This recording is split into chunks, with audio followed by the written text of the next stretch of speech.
યોગ સૂત્ર એટલે આ યોગ દર્શન એ સાધના ગ્રંથ છે.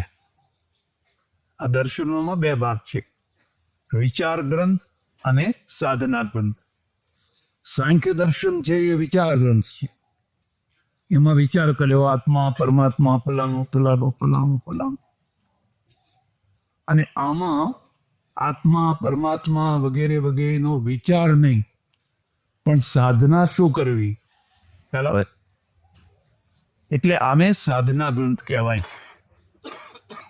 સાધના ગ્રંથ સૌનો ઉપયોગી હોય.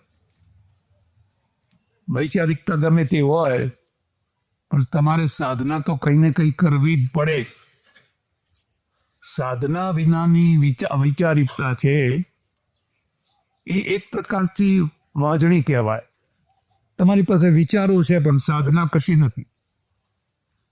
એટલે યોગ દર્શન અને મીમાંસા દર્શન જૈમિનીનું, આ બંને સાધના દર્શન. યોગ દર્શન છે એ શરીરની સાધના છે, જ્યારે મીમાંસા દર્શન છે એ પરલોકની સાધના છે. એની ચર્ચા અત્યારે નહીં કરીએ, પણ આ સાધના દર્શન છે. હવે સામાન્ય રીતે યોગ એટલે ઘણા યોગો છે. ગીતાના 18 અધ્યાય યોગ જ છે. વિષાદ યોગથી શરૂ કરીને ઠેઠ સંન્યાસ મોક્ષ સંન્યાસ યોગ છે, એ બધા યોગ જ યોગ છે. પણ આ જે યોગ છે એ રાજયોગ છે. ખ્યાલ આવે છે? અને રાજયોગનો અર્થ થાય છે રાજમાર્ગ. આપણે કોઈ જગ્યાએ શું લખ્યું હતું? આ રાજમાર્ગ નથી. એટલે અહીંયા કોઈ એક બે માણસો આવજા કરે, પણ કોઈ આ રાહદારી રાજમાર્ગ નથી. એમ આ છે માર્ગ, એ રાજમાર્ગ છે. એટલે કોઈ પણ ચાલી શકે છે. બીજા માર્ગ એવા હોય કે આમાં આટલી યોગ્યતા હોય તો જ તમે ચાલી શકો. જો આટલી યોગ્યતા ના હોય તો ચાલી શકાય નહીં. પણ રાજમાર્ગ હોવાના કારણે કોઈ પણ માણસ આમાં ધારે તો ચાલી શકે છે. હઠયોગ છે એ રાજમાર્ગ નથી, એમાં બધા માણસો ચાલી શકે. તો આ જે રાજમાર્ગ છે એટલે રાજયોગ છે, એના 8 અંગ છે. લખવા હોય તો લખી દો.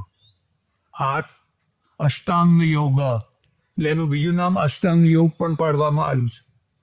લખવા હોય તો લખી લેજો.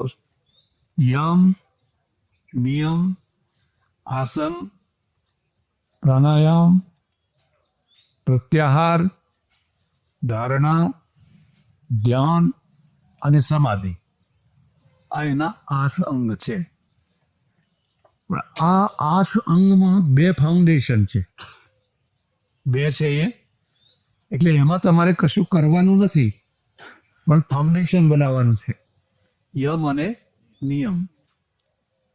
મોટા ભાગે શું થતું હોય છે કે યમ અને નિયમનું ફાઉન્ડેશન બનાવ્યા વિના માણસ સીધો આસન ઉપર ચાલી જાય. આસન આવડે તો ખરા, પણ આગળનું કામ બહુ સફળ થાય પહેલા ફાઉન્ડેશન બનાવવું પડે. એટલે 5 યમ છે અને 5 નિયમ છે. લખો હોય તો લખી દો. અહિંસા, સત્ય, અચૌર્ય, બ્રહ્મચર્ય, અપરિગ્રહ, યમાહ.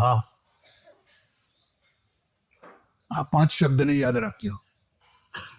મેં તમને એક વાર કહ્યું હતું, પતંજલિ ઉપર બૌદ્ધોનો પ્રભાવ છે.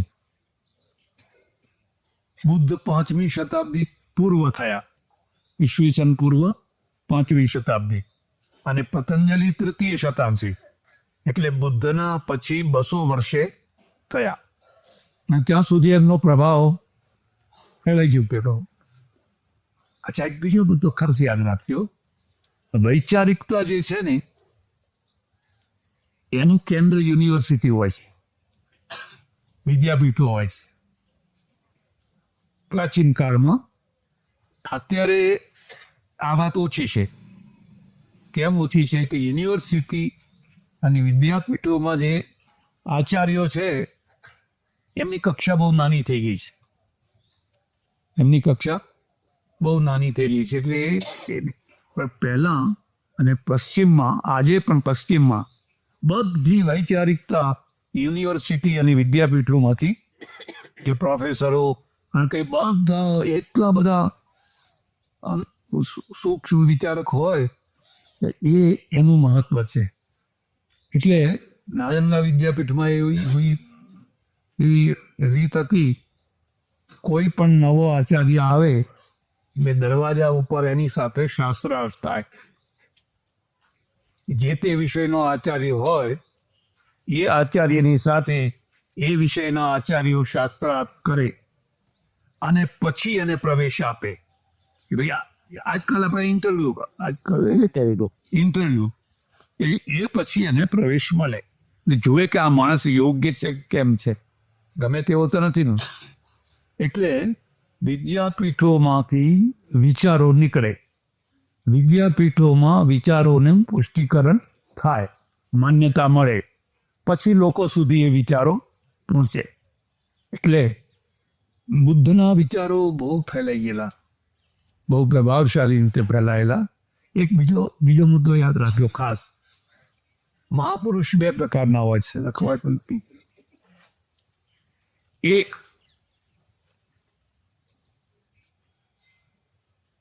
શિષ્યોના દ્વારા મહાપુરુષ,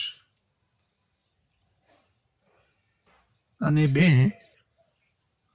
શિષ્યો વિના મહાપુરુષ.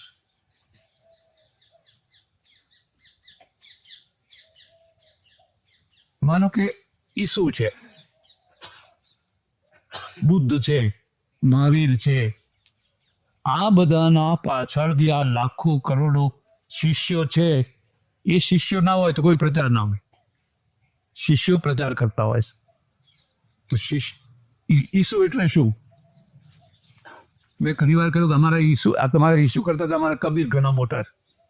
કબીરની વાણી એટલી ગજબની વાણી છે, પણ ઈસુનું આખી દુનિયામાં શિષ્ય વર્તુળ છે, અને શિષ્ય વર્તુળ જેનું મોટું હોય એ ગુરુને મોટા કરી દે. તો એક તો શિષ્યોના દ્વારા મોટા થયેલા મહાપુરુષો, બે એમના કોઈ શિષ્ય જ ના હોય અને છતાં મોટા હોય. દાખલા તરીકે વ્યાસ, વશિષ્ઠ, કપિલ, કણાદ, ગૌતમ, આમના કોઈ શિષ્ય નથી, કોઈ સંપ્રદાય, કોઈ પંથ, કોઈ નથી. અને કોઈ ન હોવા છતાં પણ એમની મહાનતા છે. તો એ સ્વતઃ મહાનતા છે, ને પેઢી છે એ શિષ્ય પ્રભાવિત છે. ને ટોળું બનાવી દો, ટોળું તમને મહાન બનાવી દેશે. તમારે બીજું કંઈ કરવાની જરૂર નહીં, ટોળું જ તમને તમારો જય જયકાર કરી દેશે.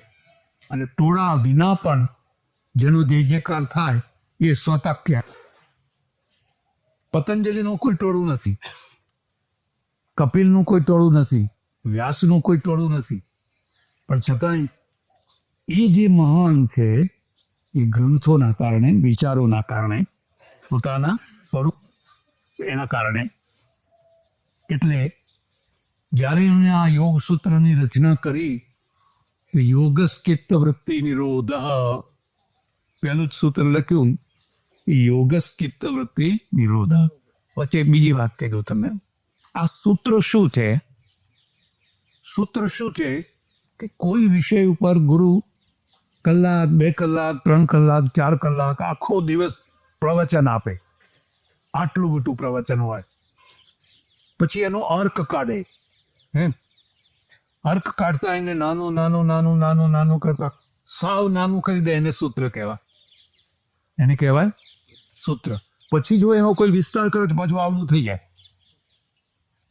એનો વિસ્તાર કરનાર હોય તો આવડું મોટું થઈ જાય, પણ એનું સંક્ષિપ્તીકરણ કરતા એટલે આપણે ત્યાં સૂત્ર ગ્રંથો છે. ખ્યાલ હોય? સૂત્ર ગ્રંથો છે જે માત્ર સૂત્ર રૂપમાં હોય. યોગત ચિત્ત વૃત્તિ નિરોધ, ચિત્તની વૃત્તિનો નિરોધ, એનું નામ યોગ. હવે તમારે એનું જેટલું વ્યાખ્યાન કરવું હોય, તમારી ક્ષમતા હોય એ પ્રમાણે તમે એનું વ્યાખ્યાન કરી શકો.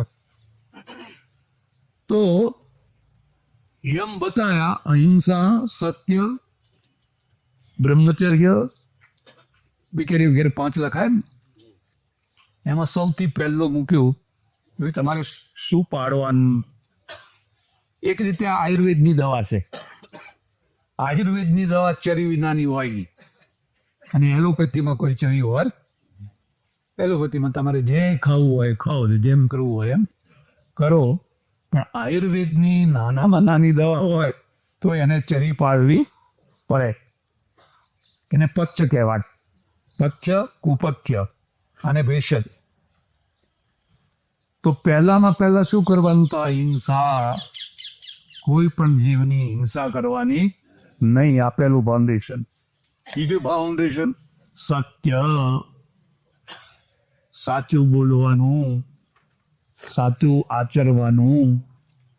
લખવું હોય તો લખી લો. ઘણી વાર સત્ય બોલવું અને સત્ય આચરવું એ બેમાં ફરક છે. અમારે ત્યાં કેટલી પ્રકારના વાક્યો છે. તમે વિચાર કરો કે ગાંધીજીએ સત્યના પ્રયોગો કર્યા ને, પણ ગાંધીજી કદી જિંદગીમાં જુઠ્ઠું બોલ્યા હતા? યુધિષ્ઠિર જુઠ્ઠું બોલ્યા હતા? કલ્પના કરી શકો તો? યુધિષ્ઠિર જુઠ્ઠું બોલ્યા હતા? બોલ્યા હતા. નરોવા કુંદરોવા નહીં હો, એ તો અડધું અસત્ય હતું. પણ જ્યારે એ વિરાટ રાજાના ત્યાં ગુપ્તવાસ કરવા ગયા અને પૂછ્યું કે તમે કોણ છો, તો કે હું કંક છું ને મને જુગાર રમતા આવડે. ભીમે કહ્યું હું રસોઈયો છું. મારું નામ બલવલ છે. અર્જુને કહ્યું હું બૃહન્નલા છું. હવે આ સત્ય હતું કે અસત્ય હતું? સત્ય શું હતું? અમે પાંડવો છીએ. અને પાંડવો છીએ એવું સત્ય બોલે તો પરિણામ શું આવે? તો પકડી ગયા. એટલે અમારે ત્યાં અસત્યના 2 રૂપ છે. લખો હોય તો લખી લઈએ. અસત્યના 2 રૂપ છે. એક સફેદ અસત્ય અને એક કાળું અસત્ય.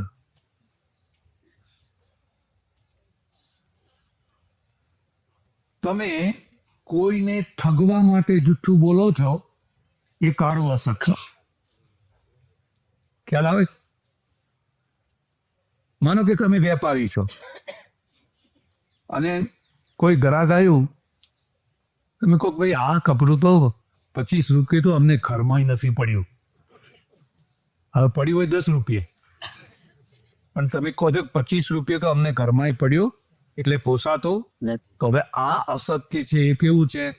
કાળું અસત્ય. વેપાર કરવો હોય તો પરદેશમાં જૂઠું ના બોલાય. પરદેશની આ એક બહુ મોટી ખાસિયત છે. અહીંયા જો સાચું બોલ્યા તો મર્યા, અને પરદેશમાં જો જૂઠું બોલ્યા તો મર્યા. સમજો, કોર્ટમાં પણ ત્યાંનો કાયદો છે કે જો તમે જૂઠું બોલતા પકડાયા તો પછી દંડ બીજો થાય.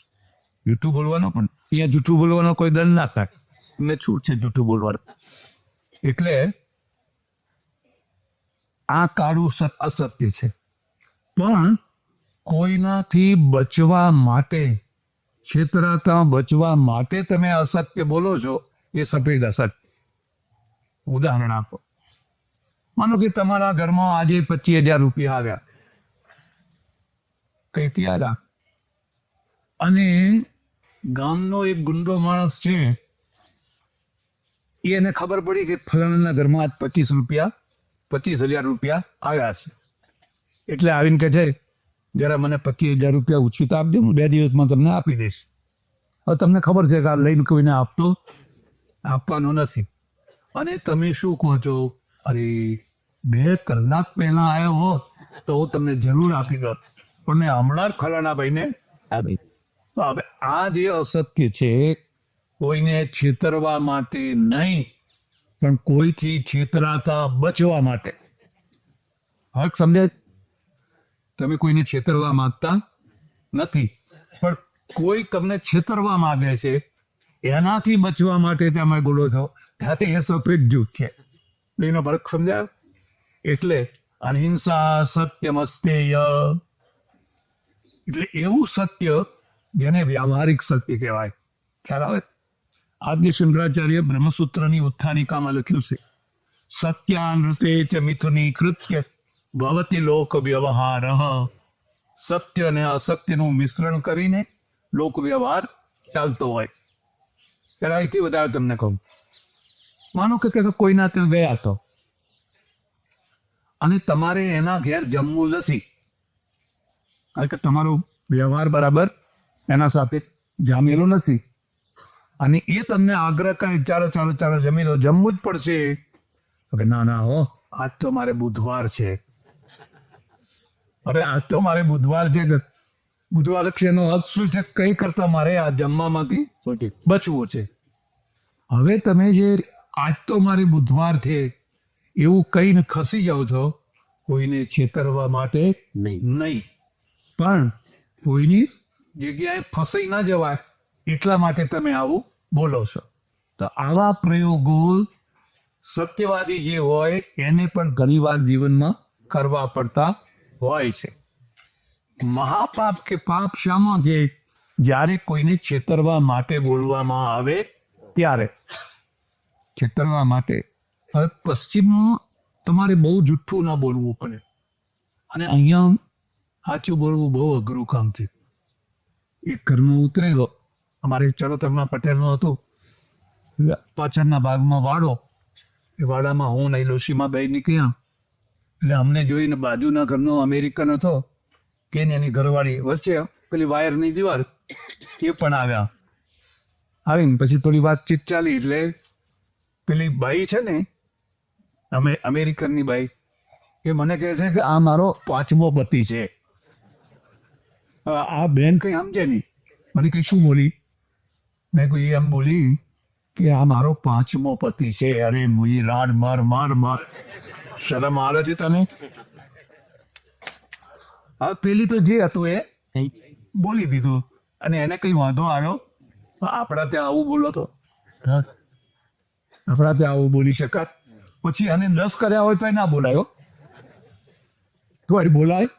પણ પેલા બોલી શકે છે, એનું બોલી જાય પણ સારી રીતે જીવન જીવી શકે છે. આ બંનેમાં ફરક છે. અને જો સત્યનું નામ ધર્મ હોય તો ધર્મ ત્યાં છે, તો ધર્મનું અસ્તિત્વ ત્યાં સાચું જ બોલવાનું, જે હોય સાચું બોલી દેવાનું, એમાં જૂઠું બોલવાની જરૂર નહીં. એટલે અહિંસા, સત્ય, અસ્તેય. અસ્તેયનો અર્થ છે કે જેના ઉપર તમારો હક નથી એને તમે પરવાનગી વિના લઈ શકો. અચૌર્ય. અસ્તેય એટલે અચૌ, સ્તેય એટલે ચોરી, અને અસ્તેય એટલે અચોરી. ઘણા માણસોની એવી ટેવ હોય છે, કોઈના ઘરે જાય ને એટલે બધું આમ જોયા કરે, કા ટીવી સરસ છે હો, ફલાણું સરસ છે હો, ફલાણું સરસ છે હો. અને બહેનોને તો ખાસ પેલો દહીં વલોવાનો સંચો જોવે તોય કે ક્યાંથી લાયા, સંચો બહુ સારો છે. નાની નાની નાની બાબતમાં એનું મન કર્યા કરતું હોય. અને જ્યારે કોઈ વસ્તુના વખાણ કરે એટલે સમજવું કે એને લેવાની ઈચ્છા છે, એટલે વખાણ કરે છે. એટલે ઘણા ડાયાના ઉદાહરણ તો લઈ જાવ તમને ગમતું હોય કે નાના મારે લેવો થોડો છે, લઈ જાય ખરા, બધો લઈ જાય ખરા. અને પછી મનમાં એવા હશે ને, કેવો બનાવ્યો, શું કે કેવા બનાવ્યો. હવે કોણ બન્યો આમાં? લેનાર બન્યો છે, દેનાર નહીં. એટલે આવી આદત હોય કે નહીં, પહેલા મનમાં નક્કી કરી લો કે મારે કોઈની વસ્તુ નથી લેવી. મારી જેવી હોય ભલે ને થોડી હલકી હોય, મારે એમ જ જીવવું છે. મારે કોઈની વસ્તુ જોઈતી નથી. નહીં તો શું થશે કે તમે લલચાયા જ કરશો. લાલચ સારી હોય તો સારું, હા બોલપેન સરસ છે હો, ફલાણું સરસ છે હો, તમારું મન હંમેશા લલચાયા જ કરશે. અને જેનું મન લાલચું થઈ જાય ને એ યોગ ના કરી શકે. ખ્યાલ આવે ને? લાલચનો કેટલા ક્ષેત્ર છે? અસંખ્ય ક્ષેત્ર છે. ભોજનની લાલચ, કપડાની લાલચ, પૈસાની લાલચ, તમે જેટલા ક્ષેત્રો, અરે જોડાની લાલચ, બેસવાની લાલચ, અસંખ્ય ક્ષેત્રો છે, પણ તમે એકવાર મનમાં મક્કમ કરી દો કે મારે હવે કોઈની વસ્તુ લેવી નથી, અને કોઈ લેતું હોય તો એની ઈર્ષ્યા નથી કરવી. આ બીજી વાત છે. તમે નથી લેતા એ સારી વસ્તુ છે, પણ કદાચ કોઈ બીજું લેતું હોય તો પાછી તમે એની ઈર્ષ્યા કરો. અમારે એવા ઘણા ઓળખીતા સાધુ હોય, પૈસાને અડે નહીં. હું એ થોડોક સમય એ રીતે રહેલો, પણ જો કોઈ લેતો હોય તો એની હમ પૈસા નહીં છૂતે, એ લોકો તો પૈસા છૂતે. અરે છુએ તો છુવા દે ને, પણ તારે ના છુએ કરવા દે. એ લોકો તો પૈસા છૂતે. તો તમારે ના લેવું હોય તો ના લો, પણ જે લેતા હોય એની ઈર્ષ્યા કરવાની, તો આ ગુણમાંથી દોષ ઉભો થાય. ગુણમાંથી દોષ ઉભો થાય. હમે ऐसे નહીં હે. હમણાં થોડા તમે કદાચ એક સાધુ ગુજરી ગયા, એ તો જ્યાં જુઓ ત્યાં સભામાં बैठा हुआ तो उभा दिन पे ही रहते, देखो हम किसी से पैसा नहीं लेते, किसी से कुछ नहीं है. પણ ના લેતો હોય ચૂપ મર में કોઈ બહુ શું કામ કરે? કારણ કે જે લે છે એને હલકા પાડવા. ખ્યાલ આવે? જે લે છે એને હલકા પાડવા. અમારે ત્યાં એક બહુ સારું પંજાબની કથા છે, દૃષ્ટાંત છે. રાજા હતો ને, રાજા ગામની બાગોળે એક ત્યાગી મહારાજ હતા, તેની પાસે ગયો અને સોનાની મોહરો વાળી થેલી હતી તેના આગળ મૂકી, પેલા પાછી આપી, લઈ જાઓ, મેરી જરૂર નહીં, લઈ જાઓ. એ લઈ ગઈ. બીજા છેડે એક બીજો સાધુ રહેતો હતો, એની પાસે જે મૂકી થેલી, એને શિષ્યને કહ્યું, અચ્છા ભીતર રખ દો, અંદર રૂમમાં રાખી દો. એટલે એના મનમાં વિચાર કે પેલાને ના લીધી, મેં આને લીધી. પછી આ સમજી ગયો, કોણ જે લેનારા હતા ને એ સમજી ગયો, महाराज दोनों में कौन बड़ा, नहीं लेने वाला बड़ा कि लेने वाला बड़ा? समाधान करे थे, नहीं लेने वाला भी बड़ा और लेने वाला भी बड़ा. वो कैसा? એને ના લીધી, મારા ત્યાં બલવટ નહીં થાય, પણ મેં લીધી એનો ઉપયોગ કરવા હાથ. જે ઉપયોગ તારાથી નથી થવાનો એ ઉપયોગ હું કરવાનો છે. ઘણી વાર એવું બને કે તમારી પાસે પૈસો અઢળક હોય પણ ઉપયોગ કરતા ના આવડે. અમારે અસરનો અમે થોડા ધાબળા લોકોને આપીએ શિયાળામાં, એટલે આવે બધા લઈ જાય શિયાળામાં. બીજી બધું ઘણી વસ્તુ હોય. અમારા ગામમાં એક પટેલને મને કે મારે ધાબળા વેચવા છે. મેં કહ્યું તમારું કામ નહીં રહેવા દો. ના કે મારે ધાબળા વેચવા છે. મને કે 25 મગાવી આપો. સારું, 25 મગાવી આપ્યા. 25 મગાવી આપ્યા ને પછી જે લાઈન લાગીને એને ઊંઘવા ના દે કોઈ. પેલાને ઊંઘવા ના દે. ડાયટ યારે જુઓ તારે 5-25 માણસો ઊભા એ છે, ધાબળા દે દો. એમાં સાચાય આવે ને ખોટાય આવે, ઉડનારાય આવે ને વેચનારાય, બધી જાતના ત્રાસી દો. મને કે પૈસા મારે ધાબળા વેચવાના. મેં કહ્યું મેં પહેલા કહ્યું હતું ને, આ કામ તારું નથી.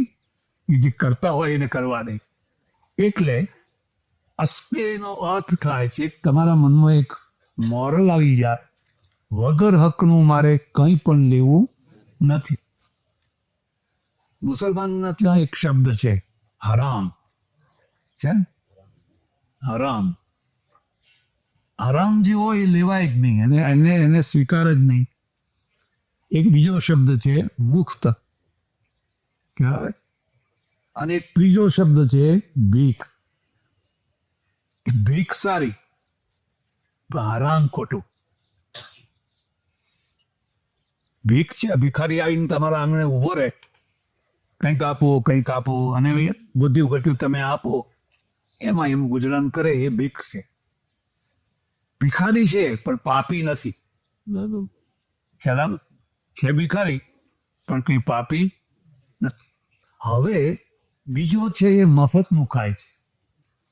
મફતનું ખાય છે એનો અર્થ એ છે કે જો એક મફત ક્યાં મળશે.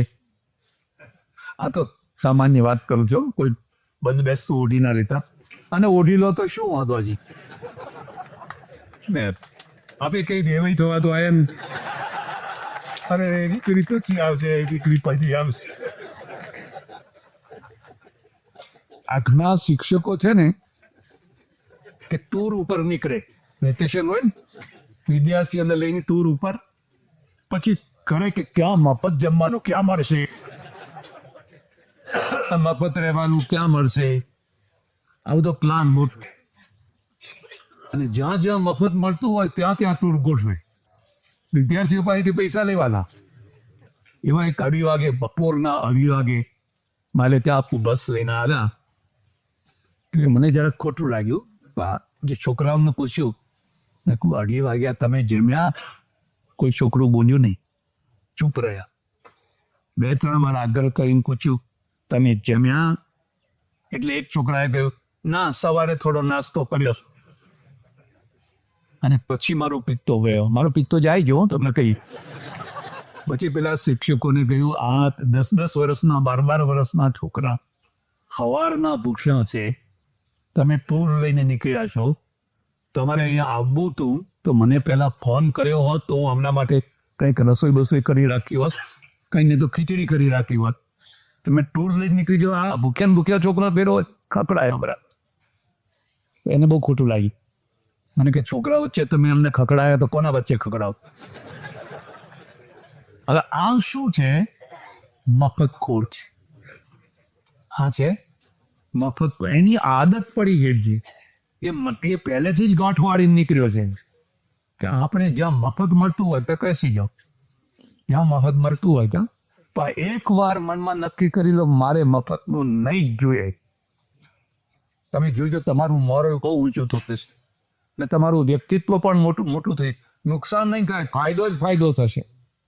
પણ એકવાર જો ટેવ પડી ગઈ, હેડો ને મફતનું મળે છે ને, મફતનું મળે છે ને. હમણાં એક પુસ્તક કોઈ મફત વેચવાની થાય ને બધા લેવો, એ મારી બેન નહીં લાવજો, મારા ભાઈ નહીં લાવજો, લાય વાંચે નહીં. પણ 5 રૂપિયા કિંમત રાખો તો ના. કેમ? આપણને આદત પડી ગઈ છે.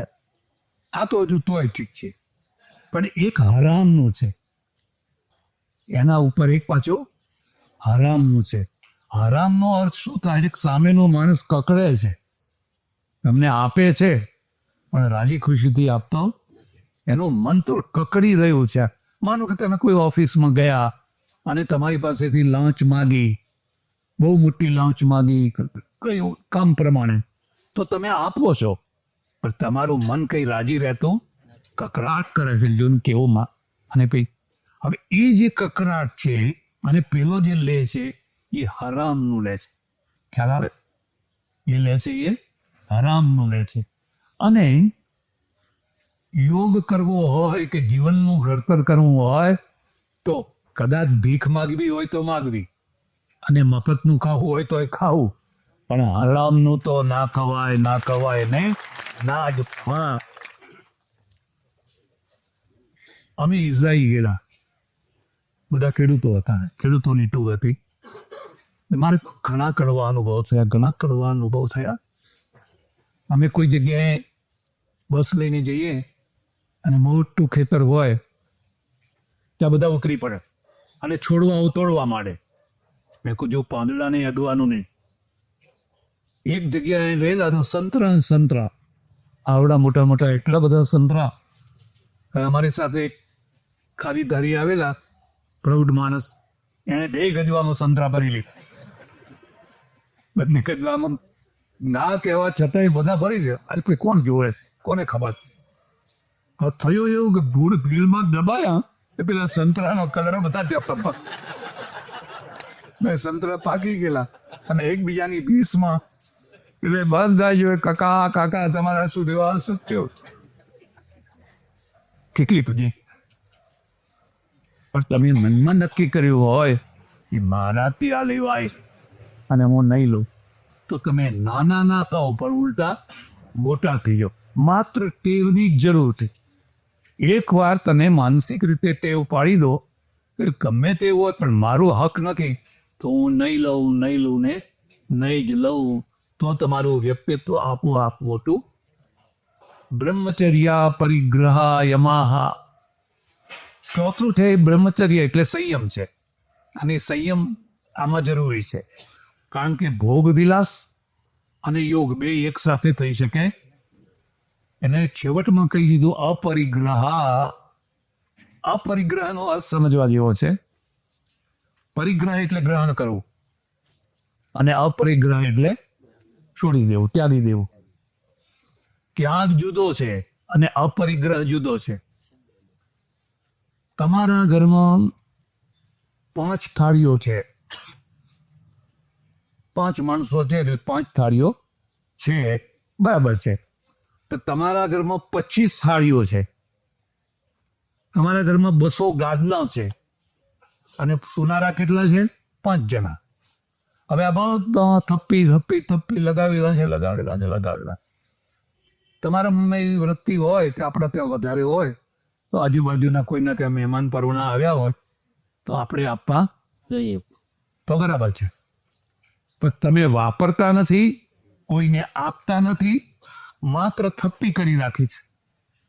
મારા એક ઓળખીતા પટેલ છે, એના ફોઈ તો જાઓ ને, આપની બેન બાળ વિધવા બેઠા, બાળ વિધવા ગયેલી, પછી તો લોસી થઈ ગઈ, બેન વૃદ્ધ થઈ ગઈ. પણ મને વાત કરે કે ઘરમાંથી કોઈ વસ્તુ આપવા ના દે. એ ઉંબરા ઉપર જ બેઠી હોય, કોઈને ગાદના જોતા હોય, કોઈને 2 વાસણ જોતા હોય, કોઈને કંઈ જોતું હોય, આવે ખરા, પણ અમે કંઈક આ કોઈ જરા આગા પાછા થાય ને પછી તમને જો ખબર પડી જાય કે તમે 2 ગાદલા પેલાને આપ્યા, 2 વાસણ પેલાને આપ્યા, કકરાટ કરે. તો હવે એ કોઈ મરી ગયા ત્યારે લોકો એના વખાણ કરે કે નીજા આ ઋષિ મુએ ખાતી નથી, ખાવા દેતી નથી, વાપરતી નથી, કોઈને આપતી નથી, અને બધું ભેગું કર કરે. હું વૃંદાવનમાં રહું તો અહીંમાં એક આશ્રમમાં એક મૌની બાબા રહેતા હતા. મૌની બાબા મૌન બોલે નહીં, બહુ સારા.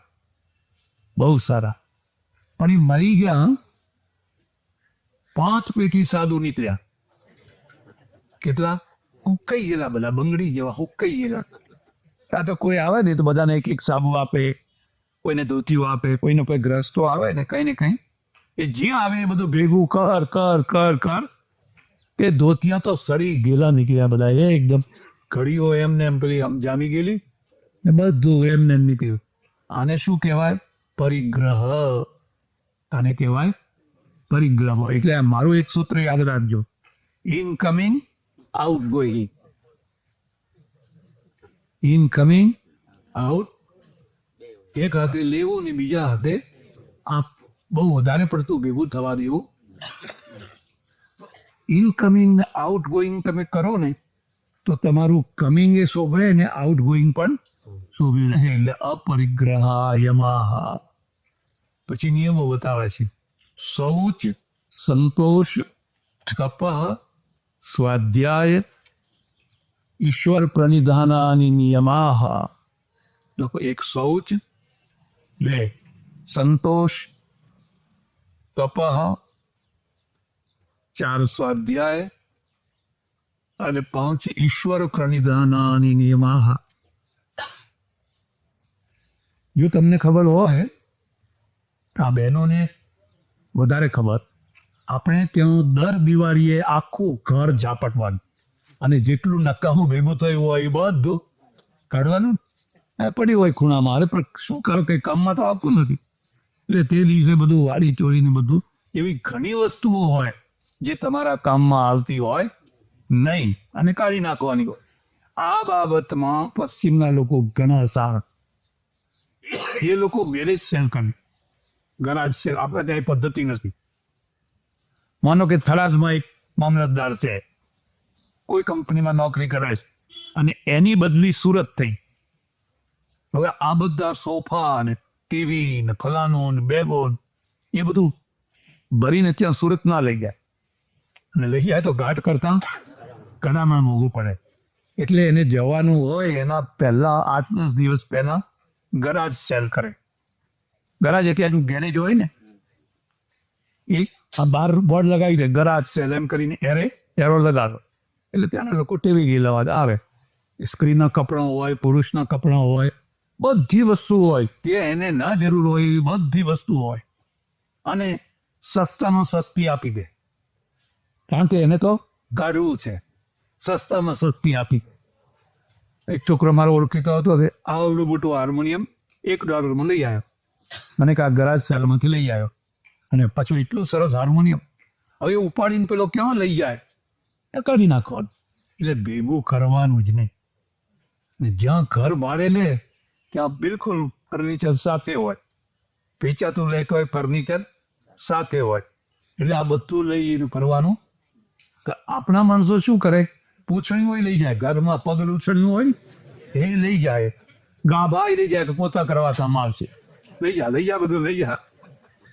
આ બંનેની માનસિકતા જુદી જુદી. પેલા જાય તો નોકર ચાકરોને પેલા કપરકાવી આપતા જાય, ભરાણું આપતા જાય, ઘરમાં લઈ જાઓ રાજી થાય. પછી $50-200 વસ્તુ હોય પણ આપતા જાય. અને આપણે એક ચમચીએ છોડીએ, બધું બેગો ભરીને લઈ જાય. પેલા શું લઈ જાય? $1 લઈ જાય. મહત્વની વસ્તુ શું છે? $1 છે. અને એના માટે કંઈ બેગો કરવાથી ના હોય, એના તો ચેક હોય. આપણે આ બધી બેગો હોય. આ બેની માનસિકતા જુદી જુદી છે. એટલે શૌચ, સંતોષ, તપસ, સ્વાધ્યાય, ઈશ્વર પ્રણિધાના નિયમા. પહેલામાં પહેલું લખ્યું શૌચ. શૌચ એટલે પવિત્રતા. શૌચ એટલે સૂચિ ઉપરથી શૌચ. આખી દુનિયામાં, યાદ રાખજો, આખી દુનિયામાં આખરે હિન્દુ પ્રજા જ રોજ નાહે છે. બાકી દુનિયાની પ્રજા રોજ નાતી. હિન્દુ પ્રજા જ રોજ સ્નાન કરે. મુસલમાનો તો જુમ્મા પે. એટલે અઠવાડિયામાં એક વાત થઈ, કારણ કે અરબસ્તાનમાં પાણી ના હોય. જે રીતિ રિવાજો બનતા હોય છે ને એમાં પ્રકૃતિ ભાગ ભજવતી હોય છે. અરબસ્તાનમાં પાણીનું ટીપું ના મળે તો નાવાનું ક્યાંથી? હવે અહીંયા જે લોકો ગંગા જમના કિનારે રહેતા હતા, દિવસમાં 3 વાર ના, ત્રિકાળ સંધ્યા કરો ને 3 વાર. હવે 3 વાર નાવ તો ત્યાં ના નવાય, પાણી લાવવું ક્યાં? એટલે આ મુસલમાનો રોજ નાતા. એ કેટલાક મુસલમાનો તો કે અંદર વાતો કરે ને कि खुदा ने बदन में इतनी खुशबू रखी है अपने मुसलमानों के, हम लोग 8 दिन पे नहाते हैं तो खुशबू आती है, और हिंदू के शरीर में तो दुर्गंध आती है, बदबू आती है, रोज नहाना पड़ता है. अच्छा, अंग्रेजो वगैरह છે ને એ અઠવાડિયામાં 1 વાર નાય. એને બાથ ડે, રવિવારને બાથ ડે કે રોજ ના નાય. અને નાય તો 2 કલાક નાય. ટબ મોટું હોય ને એ ટબમાં ગરમ પાણી ભરે ને પછી પડ્યા હોય, જાગ રેડિયો સાંભળતા હોય કે વાંચતા હોય, અને એ રીતે ના. એટલે 8 દિવસનું પાણી 1 દિવસમાં વાપરી નાખ. પણ નાય એટલે બરાબર નાય. અને નાવાનું પણ સમજવા જેવું છે. એક આ તો સાવરમાં નાય એટલે ફુવારો હોય, અને ફુવારામાં તમારા 2 હાથ કામ કરે. શરીર ચોળવું હોય તો 2 હાથ. તમે લોટે ના તો 1 હાથ તો લોટામાં રોકાઈ જાય, કે બીજા હાથે ડાબા હાથે એટલી બધી શરીર ચોલવાનું લાગે. અને ટબમાં ના હો તો એનું એ પાણી અડધો કલાક 1.5 કલાક સુધી શરીરને ઘસ કરો, એટલે એના એ પાણીએ તમારું શરીર વધારે ચોખ્ખું થાય. ખ્યાલ આવે છે? આપણે પાણી ઢોળીએ વધારે, પણ પેલા જેટલું શરીર ચોખ્ખું થાય. આ બેનો ફરક સમજ. એટલે એને બાદ લે. જે દિવસે રવિવાર હોય તે દિવસે નાય. રવિવાર એટલે રવિવાર એટલે એ દિવસે રજા જ રાખવાની. આપણે રવિવારે બમણું કામ કરીએ, ચર્ચમાં જાય, નહીં ધોઈને બધું કરે. એટલે આખી દુનિયાની પ્રજા આપણી માફક રોજ નાતી નથી. પશ્ચિમના કેટલાક લોકો તો એટલા ગંધાતા હોય, તમને નવાઈ લાગશે. આમ જુઓ તો ગૌર હોય, એકદમ ઉજળા હોય, પણ નજીક જાઓ ને તો ગંધાતા. એ લોકો સ્પ્રે રાખે, ઘરમાં ચાટે, અહીં ચાટે, કારણ કે કેટલા દિવસથી નાયા ના હોય ને, એટલે સ્પ્રેનો ઉપયોગ બહુ કરે. આપણે તો સ્પ્રેની જરૂર જ નહીં. બાકી કોઈ આવે ને એ પછી સ્પ્રે વાપરે લોકોને દેખાડવા માટે, જુઓ હા અમે લાયા છીએ આવું બધું, કેવું કેરોસીન જેવું આવે ને થતો હોય. એટલે શૌચ, સંતોષ, તપસ, સ્વાધ્યાય, ઈશ્વર પ્રનિધાનાની નિયમ. પણ આપણે શું કર્યું? અતિરેક કરી દીધો. બિહારમાં એક શહેર છે મુઝફ્ફરપુર, યુપીમાં મુઝફ્ફરનગર અને બિહારમાં મુઝફ્ફરપુર. હવે ત્યાં 108 રામાયણનું મોટું સંમેલન થયેલું અને એના અધ્યક્ષ નહીં આવેલા, તેની જગ્યાએ મને અધ્યક્ષ બનાવી દીધેલું. મારી અધ્યક્ષતામાં તે હું તો ત્યારે નાના છોકરા જેવો. 150 સાધુ રહ્યા. કેટલા? 150 સાધુ. મારવાડી લોકોએ બહુ સરસ ભવ્ય ધર્મશાળા, નવું ભવ્ય મકાન બનાવેલું, બધાને ઉતારા. એ પહેલો પ્રશ્ન થયો કે મિટ્ટી સે હાથ ધોएंगे हम तो. સંડાસ ગયા પછી માટીથી હાથ ધોવાના, સાબુ મૂકેલા નહીં, हम साबुन का उपयोग नहीं करेंगे. એટલે બધા થેલા ભરીને માર્કી લઈ આવ્યા. 9 દિવસે જ્યારે પુરુષ હોય બધા પાઇપ સડી ગયા, બધા પાઇપોમાં માટી ભરી. આને ડાપર કહેવાય કે મૂર્ખામી કહેવાય? હવે બધા પાઇપો તોડાતોડ. જ્યારે સાબુ નતો ત્યારે માટીનો પ્રયોગ થતો તો બરાબર હતો, પણ હવે જ્યારે આ બધી વસ્તુઓ આવી છે અને તમે કહો ના હજુ અમે મિટ્ટી કા પ્રયોગ કરેંગે, તો એક પ્રકારની આને જડતા કહેવાય. ખ્યાલ આવે? એને નિયમ જડતા કહેવાય. વિવેકાનંદે લખ્યું છે કે આંધ્રમાં એક જગ્યાએ ગયેલા એ, ત્યારે તેઓ શાસ્ત્રાર્થ કહે. 7 દિવસથી સામસામા 2 પંડિતો 7 દિવસથી શાસ્ત્રાર્થ ગયા. વિષય શું હતો? સંડાસ ગયા પછી માટીથી 3 વાર હાથ ધોવા કે 7 વાર ધોવા, આ વિષય હતો. એક પંડિત નું કહેવું હતું 3 વાર, ને બીજો કે નહીં 7 વાર. હવે એમાં 7 દિવસ બગાડ્યા. આને શું કહેવાય? અતિરેક એને કહેવાય. અને આટલું કર્યા પછી પણ ચોખ્ખા તો દેખાતા નથી, આટલું કર્યા પછી પણ ગંદાતા જ દેખાય છે.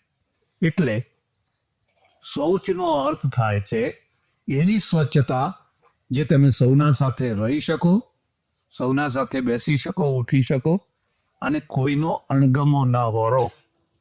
જો તમે અશૌચ રહેશો તો અણગમો વળશો તો લોકો તમારાથી દૂર.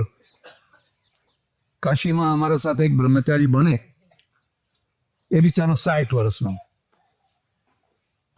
પણ એને વિદ્યા જ ના ચડે. તો એ વિદ્યાને છોડે જ નહીં.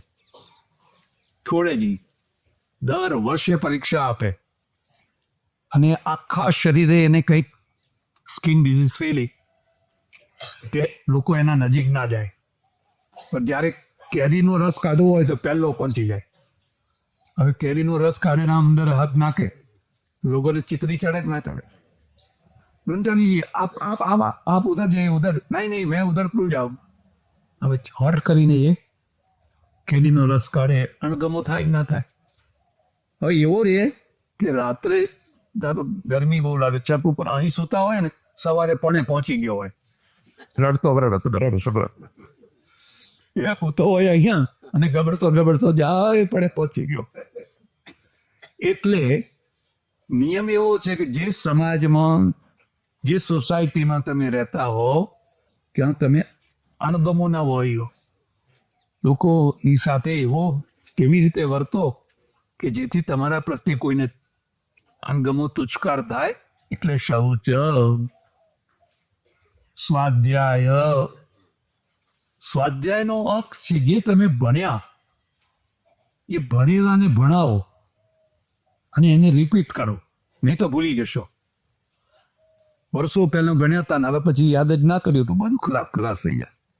એટલે જે શાસ્ત્રો તમે ભણ્યા હો એ શાસ્ત્રોનું ફરી અધ્યયન કરો અને બીજાને અધ્યયન કરાવો.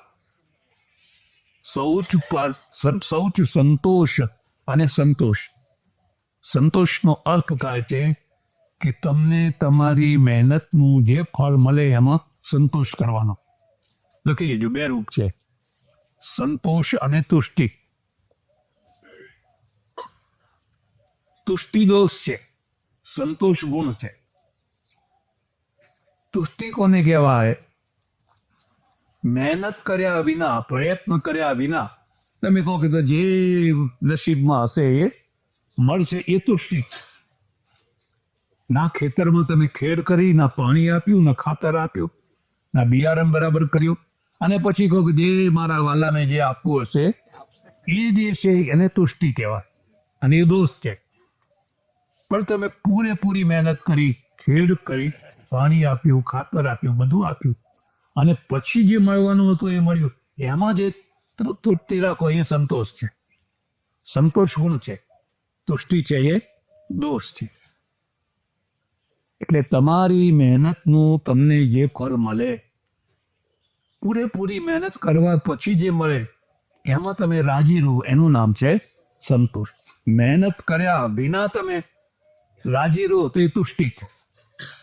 શૌચ સંતોષ તપઃ. તપને બહુ સુંદર વ્યાખ્યા કરી. આ જે યોગ સૂત્ર છે ને એના ઉપર વ્યાસ ભાષ્ય છે, એના પર વાચસ્પતિ મિશ્રની પછી તત્વ વૈશારદી પણ છે. ટીકા વ્યાસજીએ વ્યાખ્યા કરી છે, ધર્મ કાર્ય કરતા કરતા કરતા જે અગવડો ભોગવવી પડે એને હસતા હસતા ભોગવો તે તપ છે.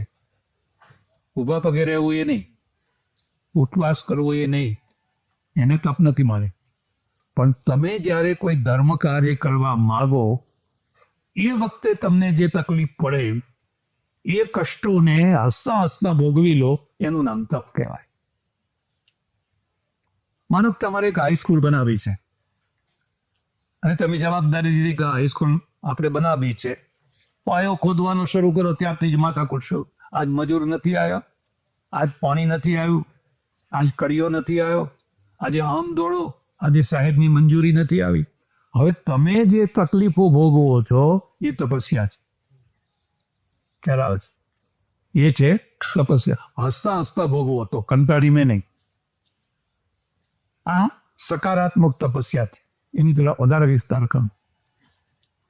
એટલે તમારી જે તપસ્યા છે એ ધર્મ લખી લો, ધર્મલક્ષી, રાષ્ટ્રલક્ષી, સમાજલક્ષી, માનવતાલક્ષી.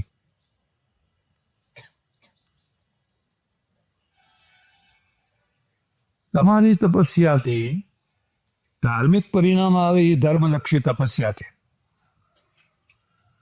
પણ તમારી તપસ્યાથી રાષ્ટ્રને પરિણામ મળે એ રાષ્ટ્રલક્ષી. તમે કલ્પના કરી શકો, વાસ્કો ડી ગામા રાષ્ટ્રીય તપસ્યા કરી. વાસ્કો ડી ગામા, કોલંબસ, એને જે 9 મહિના સુધી દરિયો ખેડ્યો એમાંથી એનો દેશ થયો સમૃદ્ધ થયો. થયો ને? હવે આને ના કરી હોત ને ઘરે બેઠા બેઠા મજા કરી હોત તો 9 મહિનામાં તો એને કેટલું દુઃખ પડે. એ રાષ્ટ્રલક્ષી સમસ્યા. એમ આઝાદીની લડતમાં જે લોકોએ ધોકાર્યું, જેલમાં ગયા, કે એ રાષ્ટ્રલક્ષી સમસ્યા.